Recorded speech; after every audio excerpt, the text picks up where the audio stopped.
सभी पत्रकार बंधुओं को मेरा नमस्कार और नववर्ष की शुभकामनाएं भी आप सभी को। ये प्रेस वार्ता अरविंद केजरीवाल कट्टर बेईमान अब कैसे ढोंगी और फरेबी भी बन गए हैं, कुछ प्रमुख बिंदु आपके समक्ष रखते हुए मैं अपनी बात रखना चाहूंगा। और शुरुआत कई पहलू हैं इस प्रेस वार्ता के। सबसे पहले ये कह के करना चाहूंगा कि अब ये ढोंगी फरेबी कट्टर बेईमान पापी आपका कन्वीनर अरविंद केजरीवाल हमारे दिल्ली के बच्चों को भी नहीं बख्शेंगे। पूछ रहे हैं दिल्ली के बच्चे, केजरीवाल क्यों नहीं तुम सच्चे? और ये मैं इसलिए कह रहा हूं, राजनीति अपनी जगह है, लेकिन दिल्ली के बच्चों को ओछी घटिया गंदी राजनीति करते हुए उनका इस्तेमाल करना कोई अगर सीखे तो अरविंद केजरीवाल और मुख्यमंत्री आतिशी मार्लेना से। सबसे पहले तथ्य रख दूं आपके समक्ष। 30 दिसंबर 2024 को नेशनल ह्यूमन राइट्स कमीशन, राष्ट्रीय मानवाधिकार आयोग, ये एक आदेश पारित करता है और इस आदेश में जो अरविंद केजरीवाल और आतिशी मार्लेना ने हमारे मासूम बच्चों का वीडियो डाला है, उनको राजनीति में ढकेला है, ये मैं आपके समक्ष बड़ी जिम्मेदारी से रख दूं, उल्लंघन है जुवेनाइल जस्टिस एक्ट का 2015। एक दूसरा, 5 फरवरी 2024 को इलेक्शन कमीशन ऑफ इंडिया की गाइडलाइंस आई कि कोई भी राजनीति में बच्चों का कोई वक्तव्य, उनकी उपस्थिति, उनके द्वारा राजनीतिक बयान देना, इस तरह की गतिविधि नहीं होनी चाहिए। लेकिन बड़े भारी मन से मैं ये कहता हूं, और ये शब्द हैं नेशनल ह्यूमन राइट कमीशन के, जिसके मेंबर ने आदेश पारित किया है कि ये जो एक्स पोस्ट है आतिशी मार्लेना और अरविंद केजरीवाल की,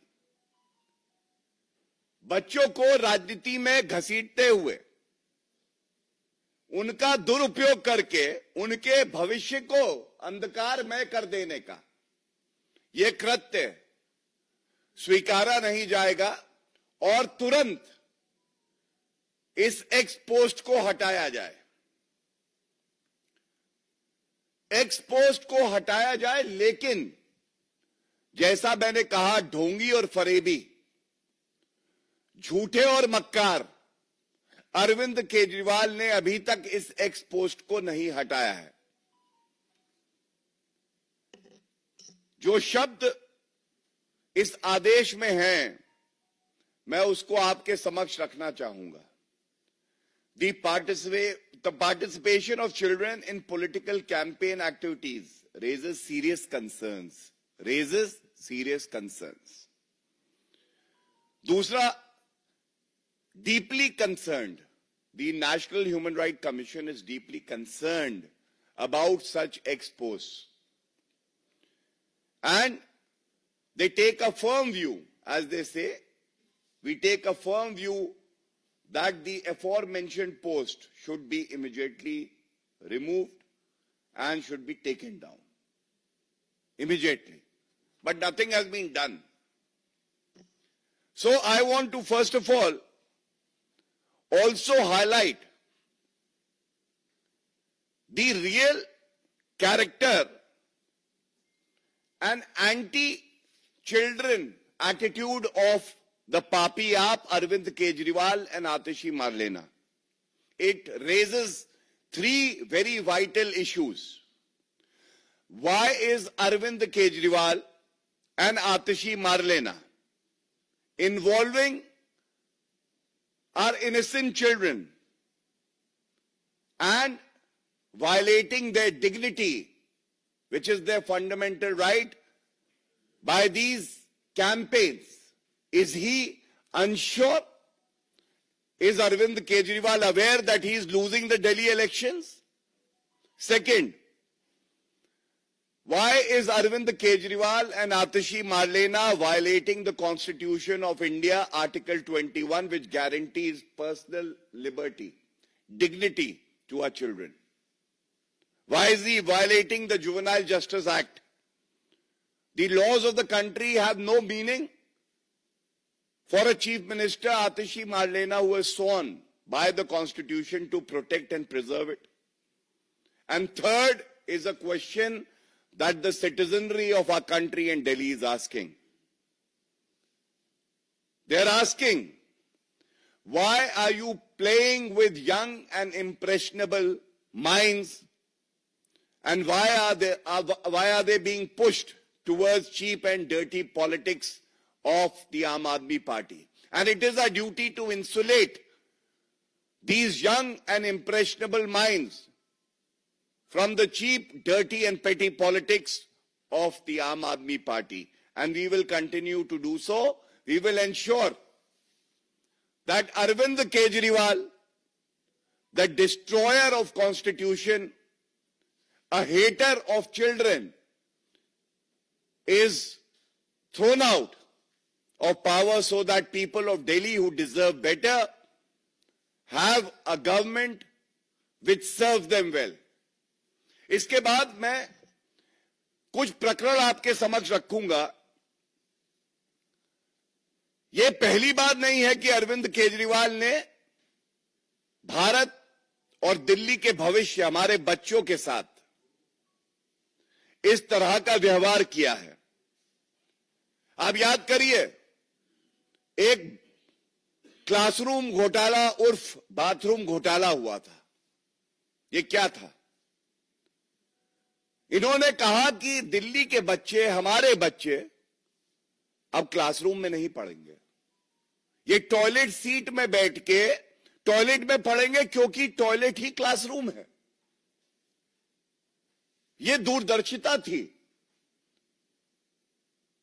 शराब कारोबारियों के साथ इलू इलू, लेकिन दिल्ली के बच्चों के साथ टॉयलेट में बैठ के टॉयलेट सीट पर बैठो और पढ़ाई करो, क्योंकि यही क्लासरूम है. पॉक्सो एक्यूज्ड खड़ा होना था मुख्यमंत्री जी को. जब ये मुख्यमंत्री थे अरविंद केजरीवाल बच्चों के साथ, तो इनके मंत्री सतेंद्र जैन द रेपिस्ट को थेरेपिस्ट बनाए हुए थे, मसाज ले रहे थे जेल की सलाखों के पीछे. इतना प्यार बच्चों से इनका. इसके बाद जो इन्होंने किया है, इस पे मैं जरूर एक टिप्पणी करना चाहूंगा. हम सब जानते हैं, दिखावे की राजनीति अगर कोई करता है तो वो अरविंद केजरीवाल. 10वीं और 12वीं के बच्चे परीक्षा में बैठते हैं और फेल हो जाते हैं, तो इनको लगा कि हमारी साग पर भट्टा लगेगा.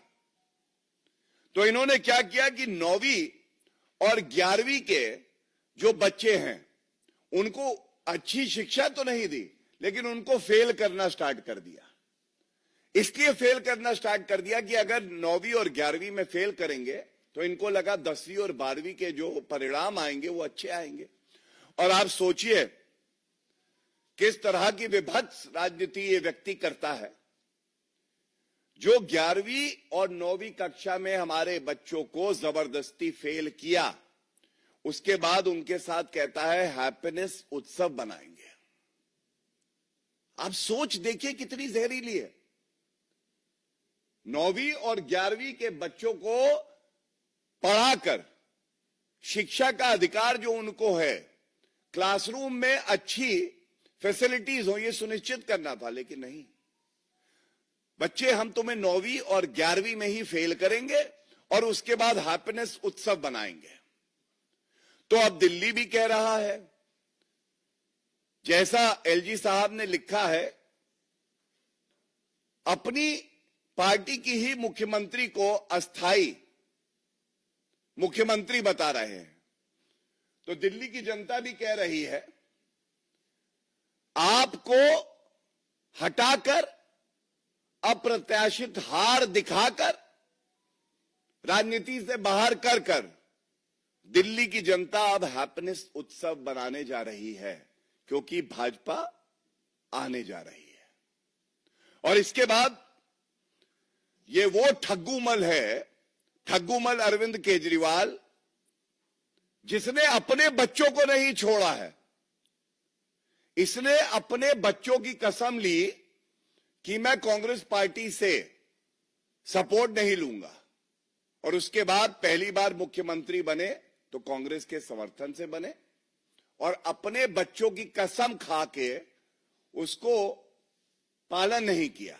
तो जो अपने बच्चों का सगा नहीं है, वो हमारे बच्चों के लिए कुछ सकारात्मक कार्य कैसे करेगा। और एक मैं आंकड़ा रख के इस बिंदु को समाप्त करूंगा। ये वो ठग्गूमल अरविंद केजरीवाल है, फरेबी, जो कहता था कि मैं 500 नए स्कूल दूंगा दिल्ली को। इसका रिपोर्ट कार्ड क्या है? फेल। 10 साल में एक भी नया स्कूल पापी आपकी सरकार ने नहीं दिया, और 16 ऐसे विद्यालय हैं जो कि बंद हो गए। दिल्ली के स्कूलों की स्थिति यह है कि यहां प्रिंसिपल नहीं है, और करीब 80% ऐसे पद हैं जो रिक्त हैं। 80%। ये आंकड़े मैंने आपके समक्ष इसीलिए रखे क्योंकि ये चिंताजनक है कि जब अरविंद केजरीवाल को लग रहा है कि उसके पैरों के नीचे जमीन नहीं है, तो वो हमारे बच्चों का भी दुरुपयोग कर रहा है, उनको राजनीति में खींच रहा है। और हम इस लड़ाई को लड़ते रहेंगे, क्योंकि आज ये जनता की आवाज है कि ठग्गू अरविंद केजरीवाल, हम अपने बच्चों के भविष्य से तुम्हें कतई खेलने नहीं देंगे। और इसका जवाब दिल्ली की जनता और पूरे भारत की जनता देगी, क्योंकि जब बच्चों की बात आती है तो वही हमारे देश का भविष्य है, और हम लोग इस मुद्दे को बड़ी प्रखरता से उठाते रहेंगे। इसके साथ इस बिंदु पे मैंने अपनी बात रखी। हमने ये भी देखा है किस तरह से जो हिंदू विरोधी सोच थी अरविंद केजरीवाल की, और ये तस्वीर आपको दिखाता हूं मैं। ये तस्वीर देखिए, मौलाना अरविंद केजरीवाल, ऐसा कोई सगा नहीं जिसे अरविंद केजरीवाल ने ठगा नहीं। तो ये वो अरविंद केजरीवाल हैं जो हमारे लिए जो पवित्र स्वास्तिक चिन्ह है, और झाड़ू इनका चुनाव चिन्ह है, तो झाड़ू स्वास्तिक को मारा जा रहा है। अब ये कहने की बात आएगी कि ऐसा क्या हुआ, ऐसा क्या हुआ? हिंदू विरोधी अरविंद केजरीवाल अब नए नए वादे गढ़ के आए हैं। ऐसा इसलिए हुआ क्योंकि अरविंद केजरीवाल को यह पता चल गया है कि झूठे वादे जो इन्होंने किए थे वो पूरे नहीं हुए हैं, और इनका राजनीतिक जीवन जो है, जो करियर है, ये समाप्त होने वाला है। तो अब खोई हुई जमीन बचाने के लिए क्या करें? नए झूठे वादे लाओ, जैसा मैंने आपको स्कूल के बारे में बताया, वो एक झूठा वादा था। उसके अलावा इन्होंने कहा कि 8 लाख नौकरी देंगे हम सरकारी 5 साल में, और 2015 से 20 के बीच का आंकड़ा है तो 440 को रोजगार दिया है इन्होंने। इसी तरह से इन्होंने बात करी थी कि हम चिकित्सा बेहतर कर देंगे, अस्पताल बनाएंगे, वो भी नहीं बनाए। और आज जब ये झूठे वादे करते हैं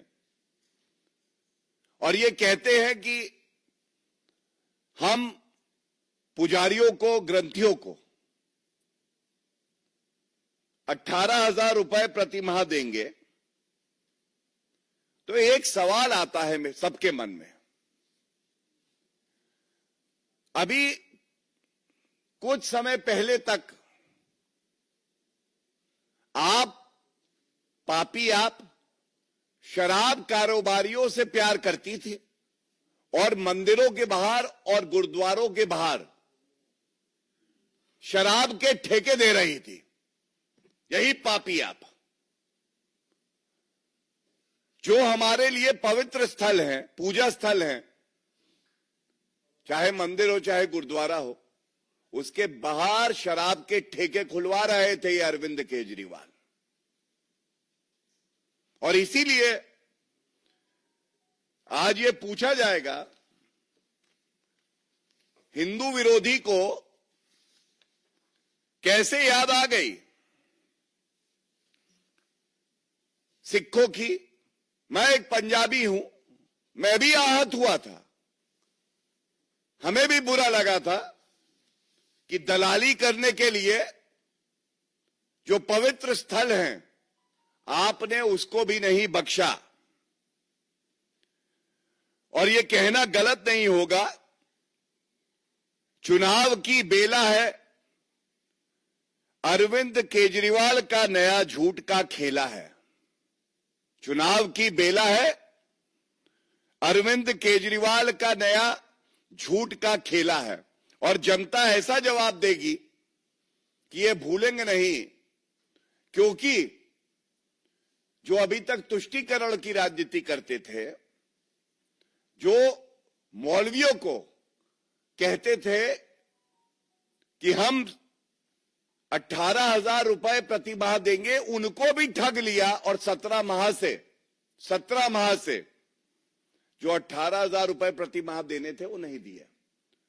तो ये जो ठग्गू मल अरविंद केजरीवाल हैं, झूठे, फरेबी, मक्कार। मैं देख रहा था इनका एक आज ट्वीट आया है, कह रहे हैं कि हम अच्छा काम कर रहे हैं। आपका रिपोर्ट कार्ड रखने का समय आया है अरविंद केजरीवाल जी, और आपने कितने वादे किए और कितने पूरे किए, ये सवाल हम पूछेंगे। 500 नए स्कूल बनाने थे, नहीं बनाए।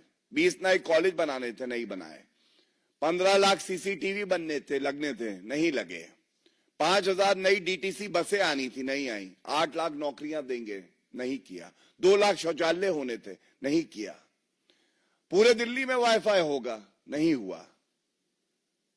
1,000 मोहल्ला क्लिनिक बनाएंगे, मोहल्ला क्लिनिक की क्या हालत है हम सबको पता है। यमुना साफ कर देंगे, खुद मानते हैं कि यमुना साफ नहीं कर पाए। और इसीलिए यह कहना गलत नहीं होगा, भारतीय राजनीति में अरविंद केजरीवाल से ज्यादा झूठा, फरेबी, मक्कार नेता आज तक नहीं आया है। और जब अब समय आया है कि जनता के समक्ष अपना रिपोर्ट कार्ड रखे, बताएं बिंदुवार तरीके से कि कौन कौन से वादे पूरे किए, तो ये पुराने वादों की बात नहीं करते हैं। नए जुमले, नए धोखे, नया फरेब लेके आते हैं।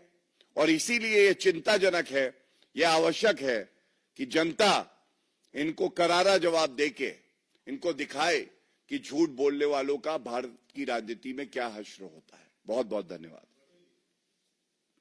यस,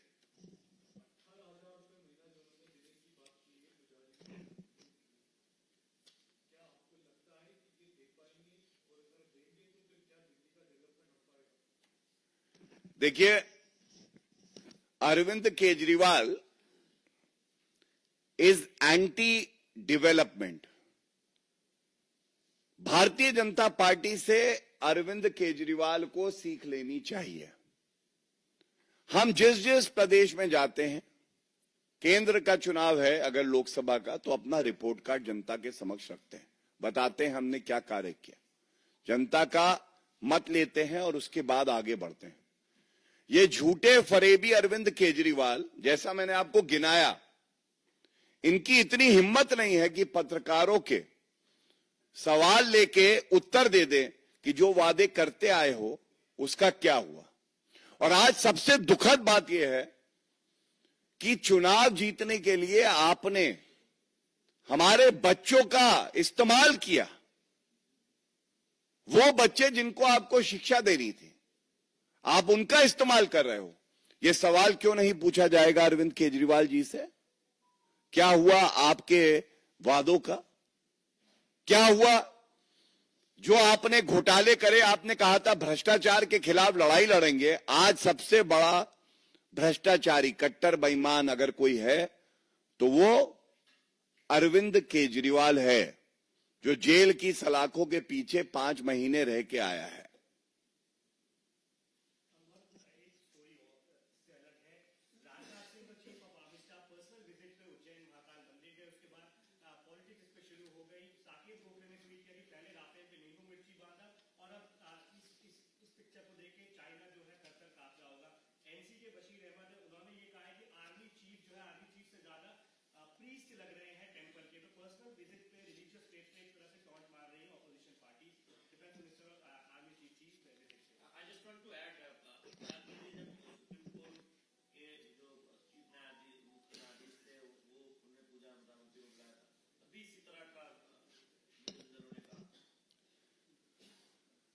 मैं देखिए, ये जो तुष्टीकरण की राजनीति है, चाहे वो कांग्रेस पार्टी हो, चाहे वो टीएमसी हो, चाहे वो आप हो, चाहे समाजवादी पार्टी हो, इन्होंने कभी संविधान को, पंथ निरपेक्षता को ना पढ़ा ना समझा।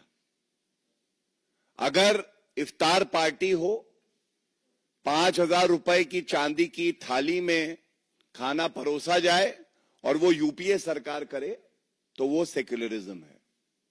लेकिन अगर सभ्यता जो हमारी है, जिस पे हमें गर्व है, अगर हम उसका पालन करते हुए राफेल आया और पूजन किया गया, इससे ज्यादा पवित्र क्या हो सकता है? अगर चाहे प्रधानमंत्री हो, रक्षा मंत्री हो, अपने धर्म का पालन करता है जिससे किसी को ठेस नहीं पहुंचती है, तो ये तुष्टीकरण करने वाली पार्टियां जो हैं, इनको दर्द होता है। लेकिन मैं इतना ही कहूंगा, मुझे वो सारे तंज याद हैं, मंदिर वहीं बनाएंगे, तारीख नहीं बताएंगे, और फिर मंदिर वहीं बनाया है, तारीख भी बताया है, तुमको भी बुलाया है और तुम नहीं आए, क्योंकि तुम्हारे भाग्य में नहीं है, क्योंकि तुम पापी हो, हिंदुओं से नफरत करते हो। और ये कांटा अगर इनको चुभता है तो ये चुभना भी चाहिए, क्योंकि पंथ निरपेक्षता का मतलब ये नहीं होता है कि हिंदू समाज हो, सिख समाज हो, विभिन्न और जो अल्पसंख्यक हैं, वो अपने धर्म का पालन नहीं कर सकते हैं। आप संविधान के अनुसार कार्य भी कर सकते हैं और साथ में अपने धर्म का पालन भी कर सकते हैं, इसमें कोई विरोधाभास नहीं है।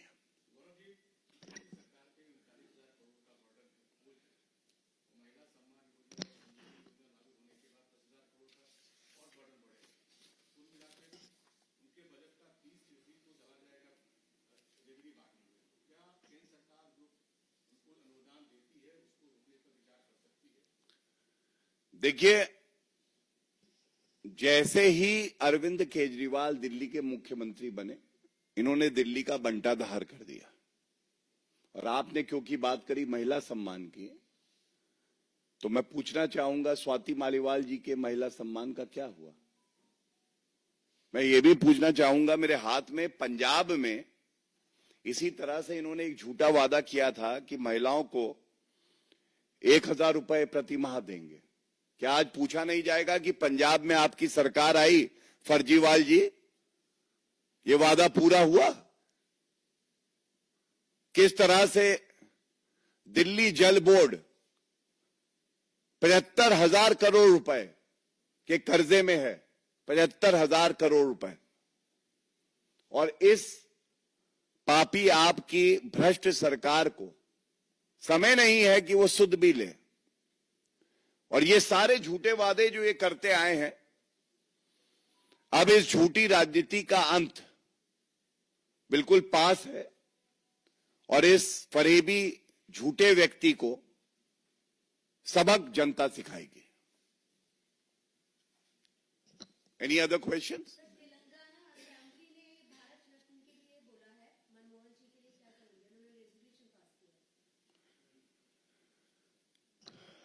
So we have the deepest of respect for late Manmohan Singh ji, and I must say that there is a lot of politics that has been done by the Congress party, a party which cannot respect its own leaders, be it P.V. Narasimha Rao ji or late Manmohan Singh ji. As the Prime Minister of the country, Shri Narendra Modi ji, also expressed in his ex-post, he, all the leaders of the Bharatiya Janata Party and the Bharatiya Janata Party have deepest reverence for the contributions made by Shri Manmohan Singh ji. I must only add to say that the Congress party, which talks about respect for Shri Manmohan Singh ji, needs to answer the questions that the people of the country are posing to them. Why couldn't the Congress respect its own leader, former Prime Minister Narasimha Rao ji? He was not even allowed the cremation he deserved, and his family was forced to have the cremation at his native place. They have disrespected Dr. B.R. Ambedkar Sahab. He wasn't conferred a Bharat Ratna till 1990, which was also conferred upon him by the BJP-supported government. Even for Sardar Patel ji, who we revere, was not conferred the Bharat Ratna till 1991, whereas Jawaharlal Nehru conferred upon himself the Bharat Ratna. Indira Gandhi ji also conferred upon herself the Bharat Ratna. Rajiv Gandhi ji, after his death, was conferred Bharat Ratna within a period of few months. This clearly reveals the sick mindset of the Congress party, which cannot respect the sons and daughters of this soil if they are outside the Gandhi Parivar. This is worrisome, this is sickening, and people of our country have rejected this dynastic politics of the Congress party. Thank you.